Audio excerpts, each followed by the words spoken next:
안녕하세요. 오늘의 데일리 뉴스레터에 오신 것을 환영합니다. 1. 사상자가 많은 사고. 2. 노골적인 거짓말. 3. 한국의 새로운 생산기술. 한번 진실을 알아봅시다. 얼마 전 중국에서 충격적인 사건이 발생했습니다. 중국 수촨성에서 산사태가 발생해 주변에 있던 광물업체의 숙소 등을 덮쳐 모두 19명이 사망하는 등 대규모 인명피해가 발생한 겁니다. 전문가들은 이 사건을 두고 중국의 무분별한 광물 채굴 작업이 재난을 만들어내고 있다고 지적했습니다. 실제로 이번 산사태로 가장 큰 피해를 입은 곳 역시 광물업체였습니다. 자원에 대한 중국의 집착은 실로 엄청납니다. 중국 기업들은 지난 2년간 약 6조 원을 들여 전 세계 리튬 광산 약 20개의 지분을 인수했습니다. 이대로 가다간 2025년까지 중국이 세계 리튬 생산 능력의 3분의 1을 장악할 것으로 추정되고 있습니다. 리튬은 하얀 석유로 불리며 전기차 배터리 원가의 40%를 차지하는 핵심 광물입니다. 하지만 아프리카에서부터 중남미에 이르기까지 리튬을 비롯해 핵심 광물이 있기만 하면 대규모 투자를 해서 선점해버리는 중국의 전략은 커다란 위험을 안고 있습니다.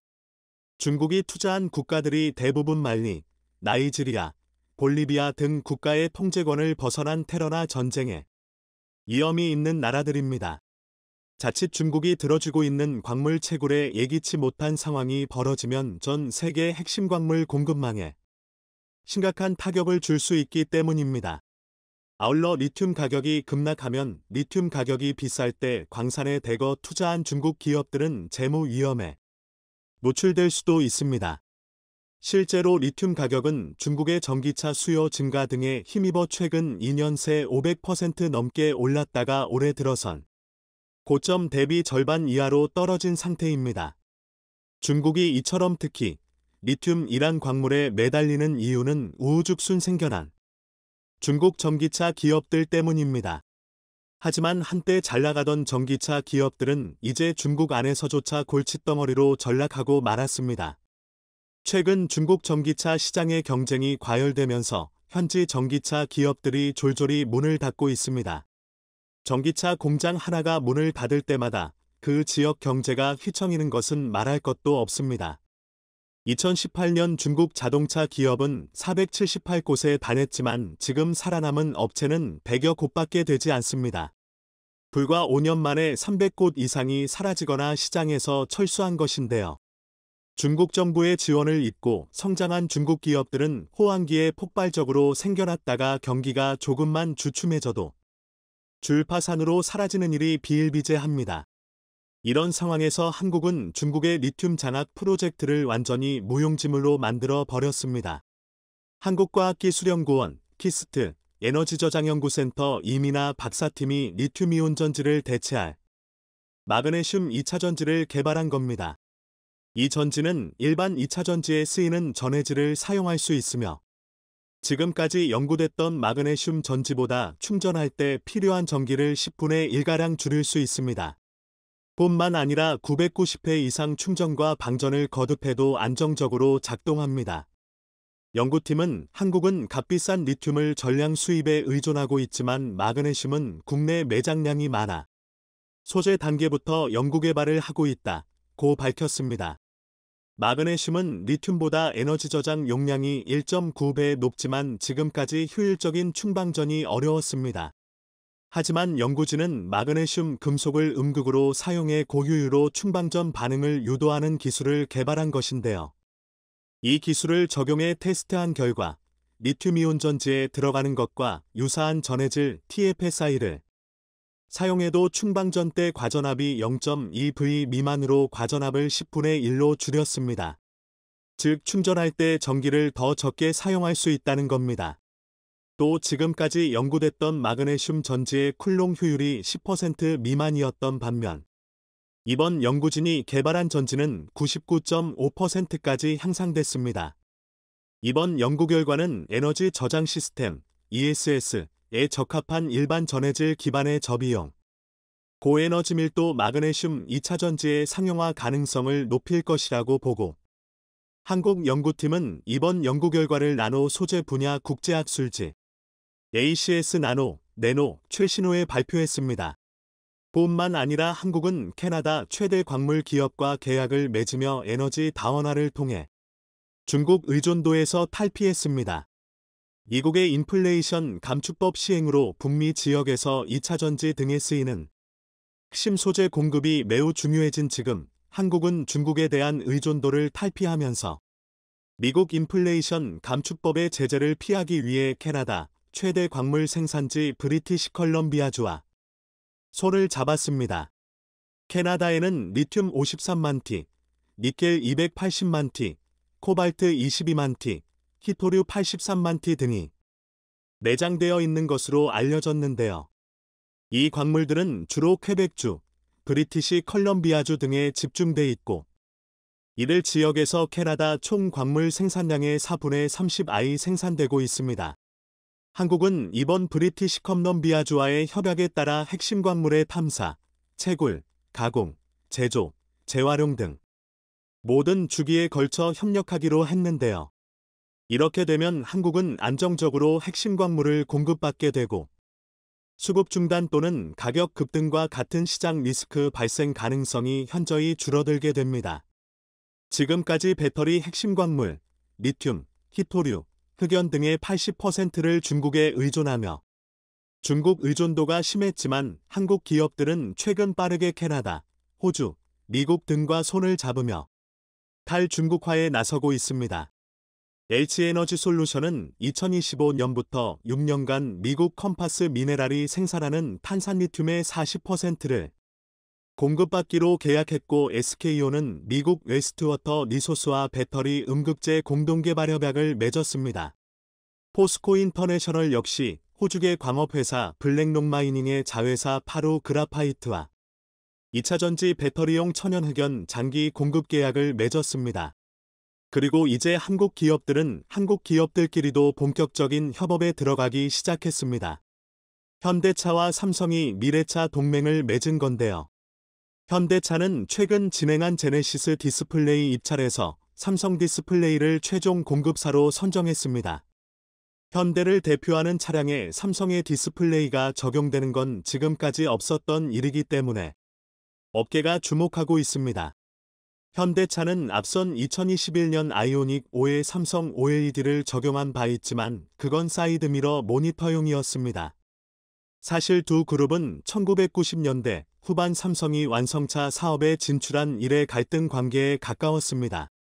독일계 차량 부품업체 하만으로부터 인포테인먼트 시스템과 카오디오를 공급받았던 현대차는 삼성전자가 2017년 하만을 인수하자 더 이상 하만으로부터 오디오를 공급받지 않고 협력사를 LG전자, 보스 등으로 교체하기도 했을 정도입니다. 그러다 2020년 정의선 회장이 삼성 SDI를 찾아 이재용 회장과 정격 회동하면서 분위기가 바뀌기 시작했는데요. 자동차가 전기차, 자율주행차로 발전하면서 이제 갈등보다 협력이 훨씬 더 큰 시너지와 성과를 창출할 수 있다고 판단해 공감대를 형성한 것으로 보입니다. 코로나 이후 빅테크 기업들의 약진으로 정말 많은 분야에서 급속도로 혁신이 일어났습니다. 지금까지 한 우물만 파던 기업들은 격변하는 시장 분위기 속에서 살아남기 위해 다양한 분야에 진출하여 혁신적인 제품을 내놓기 시작했습니다. 이 과정에서 그간 경쟁 관계였던 기업들이 협업을 진행하는 장면도 흔하게 볼 수 있게 되었습니다.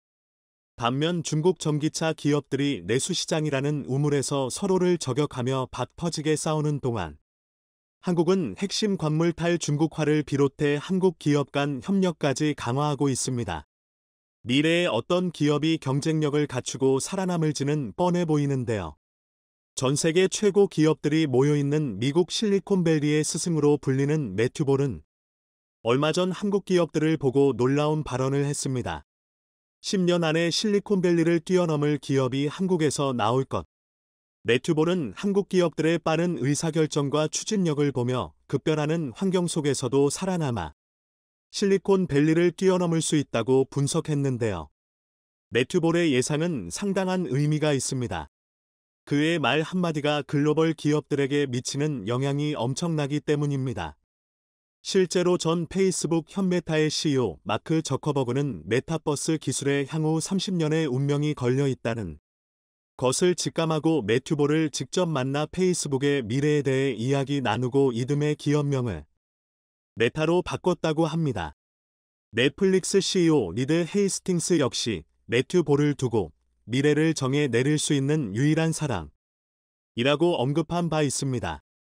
실리콘밸리의 스승으로 불리는 사람이 한국 기업들의 미래를 극찬했다는 것은 정말 놀라운 일이지만 당장 우리에게는 국내 기업들의 혁신이 그다지 크게 와닿지 않습니다. 하지만 이를 두고도 매튜볼 그의 저서 메타버스 모든 것의 혁명을 통해 다음과 같이 언급하고 있습니다. 진짜 혁명은 설명되지 않는다. 거대한 해일처럼 그저 드러날 뿐이다. 그럼 지금부터 우리가 모르는 사이 어떤 변화의 해일이 일어나고 있는 것인지. 매튜볼의 신작, 메타버스 모든 것의 혁명책의 일부를 읽어드리겠습니다. 2023년에는 확실히 메타버스를 둘러싼 과대 선전이 줄어들었다. 하지만 이를 퇴보로 여기거나 진전이 없는 상태로 오인해선 안 된다. 최근 급증한 대규모 언어 모델, LLM, 챗봇과 인조인간 같은 인공지능, AI 등 AI 솔루션의 발전은 메타버스의 성장을 보여주는 훌륭한 예다. 이러한 발전은 여러 면에서 메타버스의 중요한 역할을 한다. 핵심 영역이 하나 더 있다. 바로 아시아 극동에 위치한 한국이라는 나라다. 2023년의 메타버스 트렌드를 조망할 때 한국이라는 나라에서 메타버스 세계가 어떻게 펼쳐질지, 그것들이 각 기업과 소비자 그리고 산업계 전반에 어떤 영향을 미칠지 주시해야 한다. 한국 시장은 전 세계적으로 독보적인 역할을 수행하고 있다. 중국을 제외하면 전 세계 인터넷 시장은 그야말로 미국 시장이나 다름없다. 이메일과 인스턴트 메신저, 검색 기능 같은 유틸리티, 세일즈포스나 아이클라우드나 마이크로소프트 오피스 같은 소비자 중심 서비스를 비롯해 전 세계적으로 사용되는 클라우드와 네트워킹 서비스 대부분은 미국 기업이다. 그런데 한국은 이러한 추세에서 벗어나 있다. 한국에서 가장 인기 있는 인터넷 기술과 서비스, 장치 대부분이 한국 기업에서 만들고 운영하는 것이다.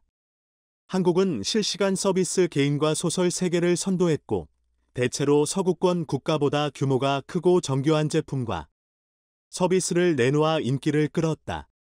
이는 세계적으로 매우 이례적인 성취이며, 이러한 추세는 당분간 지속될 것으로 보인다. 이 책을 읽을 한국의 독자들은 어쩌면 엄청난 행운과 저주를 한꺼번에 받게 된 것인지도 모른다. 앞으로 새롭게 펼쳐질 가상의 세계 시장에서 실리콘밸리와 경쟁할 수 있는 유리한 위치에 있는 국가는 극히 드물며 그 중에서도 앞으로 글로벌 메타버스 경쟁에서 세계를 주도할 국가는 한국이 될 확률이 매우 높기 때문이다. 내가 행운뿐만이 아니라 저주도 함께 받게 되었다고 말한 이유는 기술의 역사에서는 언제나 극소수의 위대한 승자 뒤에 절대 다수의 보이지 않는 패자가 있었기 때문이다.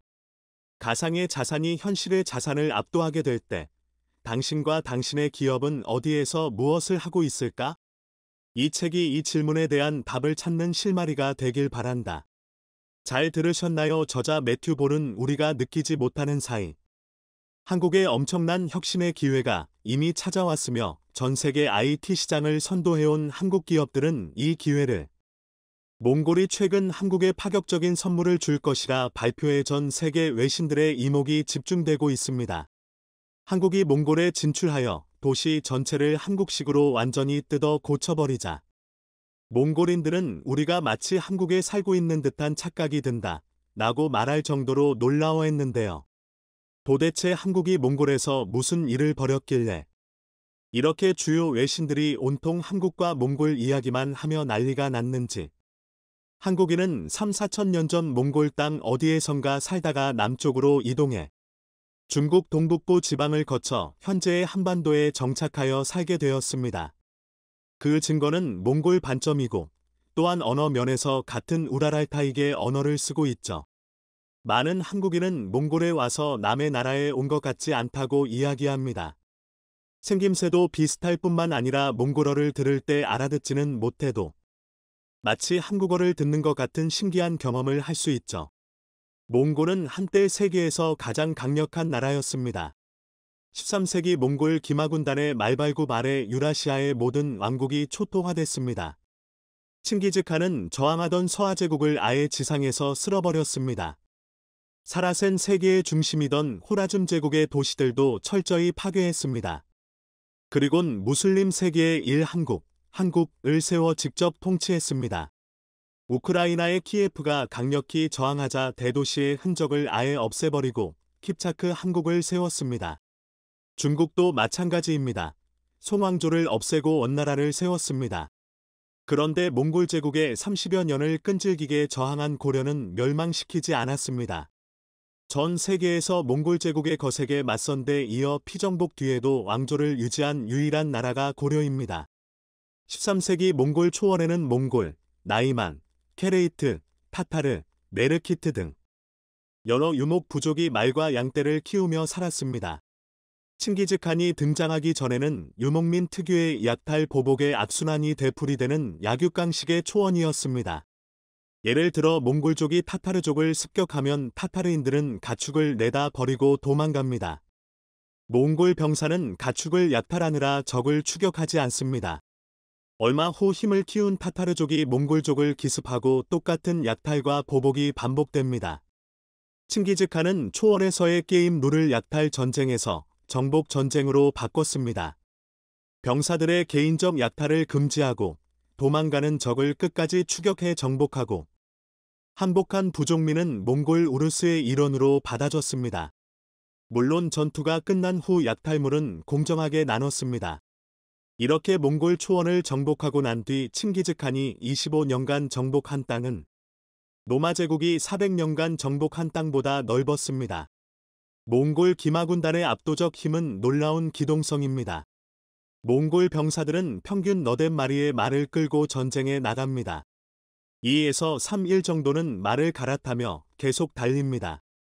작은 몽골 말이지만 하루 200에서 300km까지 달리니 서울 부산 거리를 이틀 만에 질주하는 것입니다. 원정을 갈 때 병사 한 명의 1년치 식량인 소 한 마리를 육포, 보르츠로 만들어 양의 오줌보에 넣어 말꼬리에 달고 다니 다른 군대와 달리 군량미 조달 문제도 없었습니다. 고구려의 전통을 이어받은 몽골의 기마사술, 즉 말을 달리며 활을 쏘면 화살이 하늘을 시커멓게 덮고 날아가 적의 갑옷, 방패를 뚫습니다. 이 정도면 현대전의 기총소사 수준입니다. 칼과 창을 들고 맞붙기 전에 승패가 결정됩니다. 이렇게 징기스칸이 점령한 나라를 보시면 현재 우크라이나의 수도 키이우에서부터 시작해 키르키예와 중국을 모두 점령한 것은 물론 러시아의 사할린 섬까지 모두 차지했습니다. 엄청난 크기죠. 거의 2개 대륙을 싹쓸이 한 것입니다. 그런데 유일하게 몽골족이 고전하며 점령에 실패한 나라가 바로 고려였습니다. 몽골군의 기동성과 기마사술이 한반도에 들어와서는 맥을 못 쳤습니다. 우선 대부분이 산지고 질퍽한 논이 많아 말이 신나게 달릴 수 없었습니다. 더욱이 압록강을 건너면 산성들이 늘어섰는데 고려 군사와 백성들이 산성에 들어가 농성을 했습니다. 공성기를 쓸 수도 없고 몽골 병사가 극히 꺼리는 몸싸움을 해야 했습니다. 놀랍게도 고려군은 활을 잘 쐈습니다. 우이 국궁, 만궁으로 둥그렇게 2번 휘었습니다. 몽골의 활보다 사거리가 길고 관통력도 뛰어났습니다. 고려의 만궁은 60m 정도가 유효사거리였습니다. 이 거리에선 성벽을 공격하는 몽골군의 어깨와 팔을 구별할 정도로 정확히 맞힙니다. 말하자면 고려군은 공격엔 약해도 산성에 몸을 숨기고 활을 쏘는 수성에는 탁월했던 것입니다. 귀주성을 공략한 뒤 7순이 넘은 몽골의 한 장군은 내가 수많은 전쟁을 겪었어도 이렇게 마지막까지 투항하지 않고 완강하게 싸우는 군민은 처음 본다 라고 감탄했습니다. 고려사 권백상 우리 조상들이 이렇게 활을 잘 쏘니 당태종이 안시성에서 고구려군이 쏜 활을 맞았던 것입니다. 몽골의 2차 고려 침공에서는 처인성에서 살리타이가 김윤호의 화살에 맞아 전사하고 몽골군이 철수했습니다. 다음으로 유목민족이나 한족과 다른 우리 민족 특유의 저항정신입니다.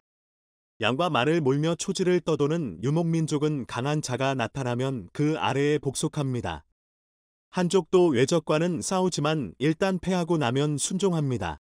이 점은 일본인도 마찬가지입니다. 그런데 역사적으로 우리 민족은 결코 패배를 인정하지 않고 끈질기게 외세에 저항했습니다. 지배계급만 저항하는 것이 아닙니다. 한몽이나 임진왜란 때 보듯이 승려, 농민, 심지어 천인 계급까지 외세에 맞섰습니다. 침략자에겐 아주 당혹스러운 상대죠. 고려는 손에 넣는데 실패했지만 중국과 러시아, 튀르키예까지 모두 점령한 징기스칸의 몽골. 1000년이나 지속된 로마와 달리 몽골 제국이 90년 만에 망한 이유는 바로 말 때문이었습니다. 다른 제국과는 달리 말 때문에 근거지인 몽골 초원을 떠날 수 없었고, 그러다 보니 정복한 국가의 지배력을 강화시키지 못해 제국이 유지되기 힘들었다는 것입니다. 하나 더 추가한다면 몽골 제국이 빨리 망한 것은 건축 문화가 없었기 때문이라고 하겠습니다. 건축물은 제국이 정복지를 통치하는 데 큰 역할을 합니다. 이집트 제국은 피라미드, 로마는 콜로세움, 중국은 만리장성과 대운하 등으로 건축물을 만들어서 자신들의 세력을 과시했습니다. 하모테 유목민의 제국인 이슬람 제국도 로마의 건축 유산인 하기야 소피아로부터 배워서 정복지마다 하기야 소피아 모양의 모스크를 건설했습니다. 심지어 20세기에 지어진 이태원에 있는 이슬람 사원도 같은 모양입니다. 그런데 몽골 제국에는 말과 텐트만 있고 건축은 없었습니다. 유목민족이어서 말을 잘 탔고 멀리 갈 수 있었고, 그로 인해서 어느 누구보다도 영토 확장에는 일가견이 있었지만 안타깝게도 건축 문화가 없었습니다. 그렇게 세월이 흘러 몽골은 세계 최빈국 중 하나로 전락했습니다. 2000년 기준 몽골의 1인당 GDP는 50만 원 수준으로 우즈베키스탄보다 더 낮았습니다.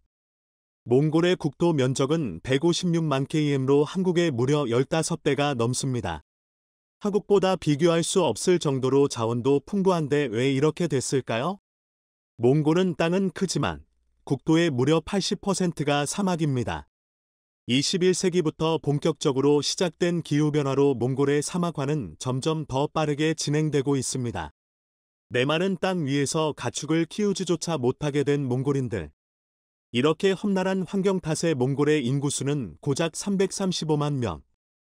기초적인 생활조차 힘들다 보니 이세를 생각하는 것은 너무나도 어려운 일입니다. 자, 이렇게 전 세계 최빈국으로 전락하던 몽골. 한국이 몽골에 상륙하자 상황이 180도 바뀌었습니다. 기적이 일어난 것입니다. 보시면 놀랍게도 한국이 몽골에 본격적으로 상륙한 2000년부터 최근까지 몽골은 다른 나라들을 모두 제치고 기적에 가까운 성장을 보이며 1인당 GDP가 무려 10배나 폭등했습니다. 더 놀라운 것은 이렇게 기적 같은 성장을 보이며 몽골인들의 삶의 질이 눈부시게 달라지자 일제히 한국을 외치며 한국에 열광하고 있다는 것입니다. 네, 그렇습니다. 몽골에서 제2의 한강의 기적을 만들어 준 것은 바로 한국이었습니다. 한국이 국토의 80%가 사막으로 뒤덮여버린 몽골을 위해 몽골에 쓸 수 없이 많은 나무를 심어준 결과 놀랍게도 몽골에 숲이 생겼습니다. 경기 수원시는 몽골 사막에 10년 동안 조성한 수원 시민의 숲이 식생을 이룬 것으로 나타났다고 30일 밝혔습니다. 앞서 시는 2011년부터 2020년까지 15억 원을 들여 몽골 사막 10만엠 땅에 소나무, 버드나무, 차차르간, 비타민나무 등 나무 6종 10만 4,770그루를 심었고, 놀랍게도 몽골 사막 한가운데 숲이 생겼습니다. 몽골은 감사의 표시로 이곳을 수원시민의 숲이라 이름을 붙였습니다. 수원시뿐만이 아닙니다. 킬로바이트도 풀 한 폭이 자라지 않는 땅에 모래바람만 가득했던 몽골의 투브아이마, 도, 다양척드솜, 군. 이 마을에 2년간 나무를 심으면서 기적을 만들어 냈습니다. 죽은 땅이 살아나 푸른 잎이 자라고 전에 볼 수 없던 곤충과 벌레, 다람쥐, 토끼 등 동물들이 나타나기 시작한 것입니다. 주민들의 삶도 180도 달라졌습니다. 원주민 30여 명에게 숲과 농장을 관리하는 일자리가 생겼습니다. 토양이 복원되면서 농작물 재배도 가능해졌습니다. 주민들은 양묘, 영농 등 각종 사업을 통해 경제 활동을 하고 있습니다. 주민들은 이를 기적이라고 표현했습니다. 넥데브 사란토야시 55는 이 황량한 곳에 숲을 조성하겠다니 처음엔 거짓말이라고 생각했다. 라며. 하지만 두 번의 계절이 지나면서 이곳엔 기적이 나타나고 있다. 라고 말했습니다. 한국의 기적은 몽골 사막에서만 일어난 것이 아닙니다. 몽골의 수도 울란바토르는 이렇게 서울의 거리와 한국식 기와로 도배가 됐습니다. 몽골의 수도를 한국 건설 회사들이 고층 빌딩들로 가득 채우는 것이 아니라 사막화를 막기 위해 최첨단 기술들을 대거 도입해 빌딩과 녹지의 균형을 맞추는 그린시티를 세워준 것입니다. 몽골의 수도 울란바토르는 마치 한국의 도시와 똑같은 모습입니다. 놀라운 정도로 닮아있죠. 여기에 더해 한국인이 몽골에 세운 후레대학교는 몽골의 카이스트로 성장했습니다. 몽골 최고의 IT 대학교로 등극하며 몽골을 최첨단 국가로 탈바꿈하기 위한 인재들을 매년 다수 배출하며 몽골 최고의 대학교로 등극했습니다. 몽골은 이렇게 나라를 통째로 완전히 바꿔준 한국에 너무나 고마운 나머지 엄청난 선물을 주기로 했습니다. 중국이 매번 한국을 위협하는 단골 상품이죠. 바로 히토류. 스마트폰부터 자동차, 반도체 등 모든 곳에 사용되는 히토류. 중국이 지금까지는 거의 독점적으로 공급해오다 보니 한국이 중국에 매번 휘둘리며 당하고만 있었는데요. 알고 보니 몽골에는 무려 80여 종의 광물 자원이 초대량으로 매장되어 있었고 그 중에는 히토류도 다수 있는 것으로 전해졌습니다. 몽골은 10대 자원 부국으로 히토류 세계 매장량의 무려 16%를 보유하고 있고 구리는 세계 매장량 2위, 형석 3위로 엄청납니다. 또한 몽골은 세계에서 두 번째로 많은 구리를 가지고 있는데 구리는 바로 전기차의 핵심 재료입니다. 내연기관차보다 무려 80% 더 많이 쓰이기 때문에 구리는 한국에 정말 중요한데요. 몽골이 이를 모두 한국에 주기로 하는 파격적인 결단을 내리면서 전 세계로부터 부러움을 사고 있습니다. 이것이 끝이 아닙니다. 몽골은 한국에만 유일하게 몽골에서 금융업을 할 수 있도록 허가했고 수처리 시설도 한국에 맡기고 몽골 전체에 공급할 에너지를 위한 발전소도 한국에 지어달라고 맡길 뿐 아니라 몽골 사람들이 미치도록 사랑하는 유일한 대형마트도 한국의 이마트뿐입니다. 한반도 남서부의 작은 왕국으로 알려져 있었던 백제 왕국. 그런데 최근 역사학계에서 백제가 그저 반도 한켠에 작은 나라가 아니라 서해바다를 지중해로 끼고 활동했던 거대 해상 제국이었다는 역사가 재조명되면서 국제의 지정학과 맞물려 다시금 백제사에 대한 관심과 복원 의지가 확산되고 있습니다. 이는 최근에 벌어지고 있는 동북아시아의 국제정세와 맞물리고 있는 상황입니다. 백제사에 대한 복원 의지는 과거 조선시대 이전부터 있어 왔습니다. 대표적으로 백제의 요서, 산동 경력설에 대해서 조선 후기 실학자들 사이에서 백제가 중국 대륙을 지배했었다는 역사를 복원하고자 하는 논의가 있었으나 당시 조선은 세자 책봉권한이 중국 청나라에 있었기 때문에 조선 왕실에서는 중국의 눈치를 볼 수밖에 없었고 결과적으로 조선 후기의 백제에서 복원에 대한 이슈는 완전 사라지고 말았습니다. 하지만 최근 대중국 견제 전략에 대한민국이 편승하기 시작하고 백제사 복원이 논의되기 시작하면서 과거 백제가 바다 건너 지배했던 나라들에 대한 이슈가 확산되며 이들 나라들을 규합해 대중국 견제 전략에 나서야 한다는 논의가 확산돼 관심을 끌고 있습니다. 즉 백제의 영토이자 속국이었던 나라들 5개 나라와 지역들이 주목을 끌고 있습니다. 최근 자신의 나라가 백제의 뿌리를 두고 있다거나 백제와 연관된 나라임을 주장하는 나라들이 속속 등장하고 있습니다. 과거 백제는 마치 로마 제국과 같이 서해 동해에 서태평양 지역의 해상 패권 강자로서 해상 네트워크를 활용하여 동북아시아의 최고 강대국을 구가했던 나라입니다. 백제의 22담 노제도 그리고 백제의 요서 산동 경략설의 경우에는 대표적인 백제의 해상 패권을 알려주는 역사적 자료입니다.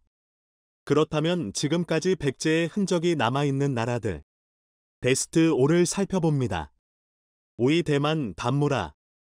중국 당나라의 역사서 수사 백제전이라는 역사책을 보면 백제의 남쪽 바다에서 3개월을 가면 담무라 나는 부용국, 즉 속국이 나오는데 남북으로는 천리, 동과 서로는 수백 리에 이르는 아래 위로 길쭉한 계란 형태의 섬나라가 있다는 역사 기록이 나옵니다. 그동안 학계에서는 담무라라는 백제의 왕국을 제주도에 구왕국인 탐나국의 탐나와 이름이 비슷하여 백제의 속국 담무라는 탐나, 즉 제주일 것이다. 나는 학설이 지배적이었으나 최근 학계에서는 담무라라는 백제의 속국은 대만섬을 의미한다는 새로운 학설이 나오고 있습니다. 백제전 역사서에 등장하는 지리적 수치가 현재 대만의 지리와 거의 동일하기 때문입니다. 당시 대만섬에는 이렇다 할 만한 문명이 꽃피운 지역이 아니었습니다.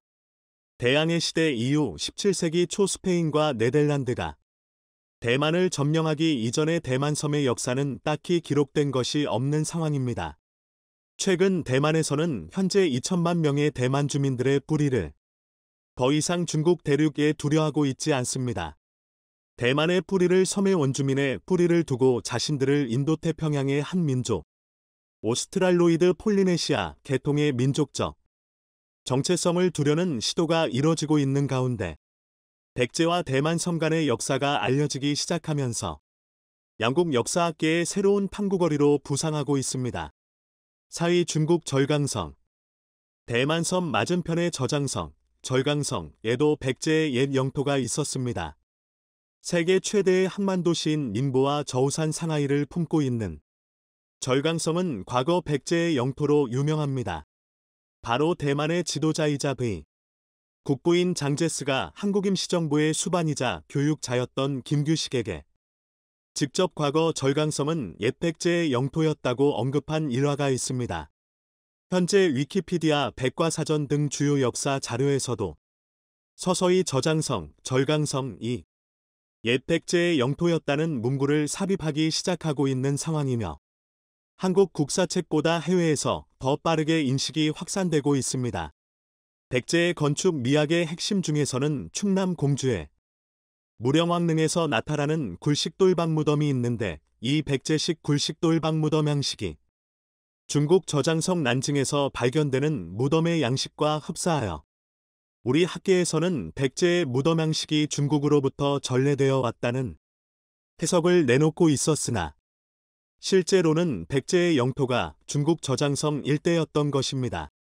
절강성은 상하이 특별행정구역을 품고 있는 도시입니다. 때문에 최근 불어 절강성에서도 닥친 상하이 봉쇄 사태 이후 반베이징 정서가 확산되고 있는 가운데 최근 조명이 이루어지는 백제사 복원은 이 지역의 새로운 민족의식 혹은 역사 인식을 심어줄 수 있으며 특히 아시아 민주국가들 간의 연대를 위한 구심점이 될 수 있습니다. 3위 광시 장족 자치구. 베트남과 중국 국경 사이. 이곳에는 백제의 이름이 여러 곳 남아 있습니다. 동남아시아의 한 지역으로 여겨지지만 이곳은 백제의 22 담로였을 것으로 추정되며 흑치상지의 치아로 상징되는 치아를 검게 하는 데 백제의 문화가 이곳에 아직도 남아 있습니다. 현재 이곳 주민들은 분리독립을 요구하고 있습니다. 2015년도 이후로부터 소수민족 자치구에서 지속적인 분리독립 테러리즘이 발생하면서 향후 광시 장족 자치구가 독립된 국가를 세울 수 있을 것으로 분석되는데 놀라운 점은 이 지역 소수민족들의 문법체계가 한국과 비슷한 점이 많다는 점입니다. 티베트족에 속하는 언어로서 한국의 지방 사투리에 쓰이는 어휘들이 많이 발견되면서 중국 광시 장족자치주를 방문하는 우리 역사학자들이 속속 늘어나고 있고 과거 백제와 담로의 관계 등에 대해서 집중 조사를 진행 중입니다. 2. 산동성, 동청주. 과거 산동반도의 동쪽 끝 부분을 바로 동청주라고 불렀습니다.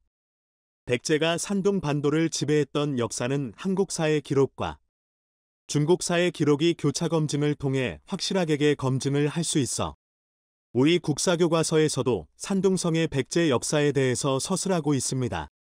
백제 위덕왕이 571년 동청주 자살하는 책봉을 받았는데 청주는 현재의 산등 지방이며 동청주는 바로 백제가 지배한 산동 끝부분, 현재의 웨이아이 칭다오 옌타이 3도시가 있는 지역으로 오늘날 한국과의 교역 비중이 매우 높은 도시들입니다.